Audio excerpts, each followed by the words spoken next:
saudara-saudaraku yang dicintai tanpa syarat, yang dikasihi tanpa batas, dan diberkati tanpa sebab.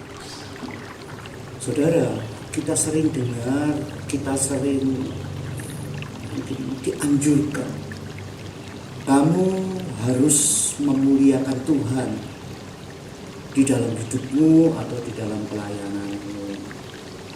Demonstrasikan kuasa Allah dalam tindakanmu.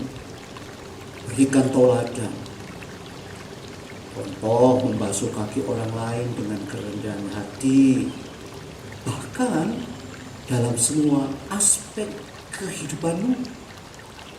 Matius 23 ayat 23 katakan, celakalah kamu, hai ahli-ahli Taurat dan orang-orang Farisi, hai kamu orang-orang munafik, sebab persepuluhan dari selasih, adas manis, dan jintan kamu bayar. Tetapi yang terpenting dalam hukum Taurat kamu abaikan, yaitu keadilan dan belas kasihan dan kesetiaan. Yang satu harus dilakukan dan yang lain jangan diabaikan. Selanjutnya, apa yang terjadi saat saudara gagal? Saudara akan merasa tanggung, tidak sejahtera, gak enak, nolol-nololkan diri, bahkan perlu menebus dengan minta-minta ampun, berdoa, dan berpuasa.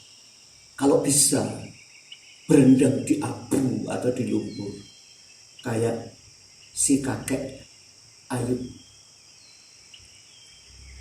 Apakah Allah seorang egomania ya, yang sangat butuh semua perhatian dan pujian dari orang?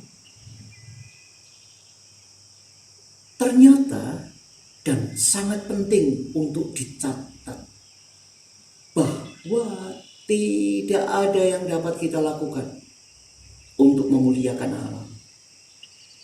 Kita tidak dapat memberi label gereja atau Kristen pada kegiatan atau pelayanan kita sebagai sebuah tindakan memuliakan Allah. Hanya pekerjaan Allah lah yang bisa memuliakan Allah.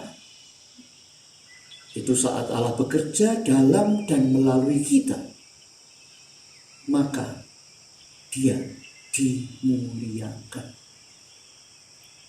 Nah, Allah hanya bisa dimuliakan atau disenangkan oleh dirinya sendiri. Nah, itu berarti memberikan pujian dan penyembahan untuk memuliakan Allah adalah pengakuan sederhana akan kebenarannya. Apa itu? Saat Dia terlihat di dalam kita, semakin Dia dimuliakan. Tahukah saudara, kapan itu? Ketika kita tidak menjalani hidup dalam usaha kita sendiri, dengan rencana dan caramu sendiri, yang biasanya dibungkus atau membungkusnya dalam ungkapan-ungkapan rohani. Contoh, jagalah perilakumu supaya tidak menghambat berkat Tuhan, dan supaya Tuhan dipermuliakan. Lagi, bersungguh-sungguhlah dalam doamu, dalam ibadahmu, dalam pelayananmu, dan sebagainya, supaya Tuhan dipermuliakan. Bersemangatlah senantiasa dalam pengharapanmu, supaya Yesus dipermuliakan. Bahkan banyak dengan anjuran dan tauladan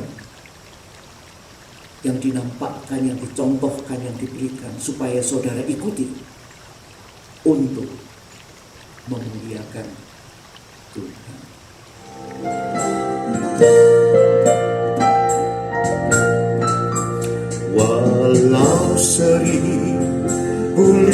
lidahku tak sampai ya Tuhan menyanyikan pujian dan kemuliaan.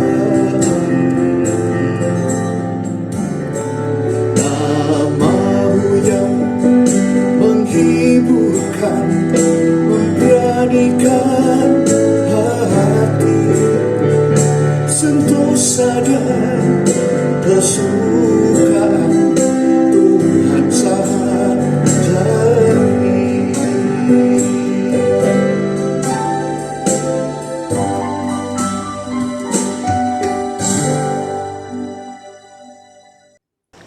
Saudaraku, Allah itu sangat luar biasa dan kita tidak bisa melakukan apapun untuk membesar-besarkan atau melebih-lebihkan betapa indahnya Dia. Dalam kerajaannya di bumi sekarang ini, Dia sempurna dalam kekudusannya. Tidak pernah ada yang bisa dengan cara apapun menjadi orang lebih baik dari Allah.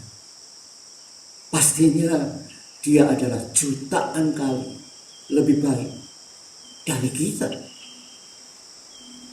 Allah lebih dari yang dapat kita bayangkan. Allah adalah Allah. Kita tidak pernah akan mencapai kesempurnaan Allah.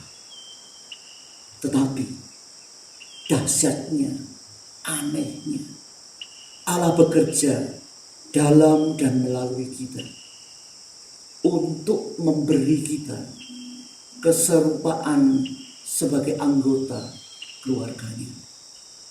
Jadi Dialah yang mewujudkan kita menjadi seperti Dia, sehingga Dia semakin terlihat di dalam kita. Makanya semakin Dia dimuliakan.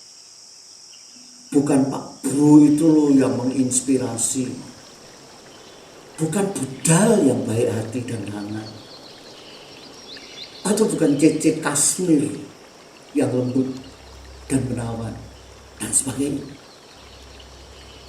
Tetapi buah roh ialah kasih, sukacita, damai sejahtera, kesabaran, kemurahan, kebaikan, kesetiaan, kelemah lembutan, penguasaan diri.